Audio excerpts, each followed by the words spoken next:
Okay, so we're just going to do a quick video. This is my son and I. This is our first car, our first Matchbox restoration that we're doing.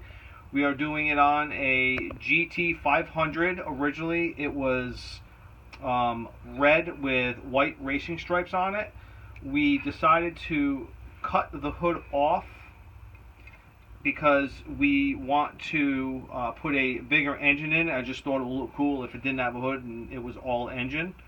And we chose this color. Well, this is the color we had on hand, and two, it was just really a neat green. It reminds me of the Steve McQueen Mustang that he drove in Bullet. That's what the color reminds me of. So anywho, let's move on to the chassis real quick. Okay. Oh, jeez. We have the chassis right here. We took the original wheels off. The stock wheels are right here. These are the original stock wheels. Okay. And we decided to go with larger wheels in the back, smaller wheels in the front. And then this is the supercharger engine that we are going to put in the car.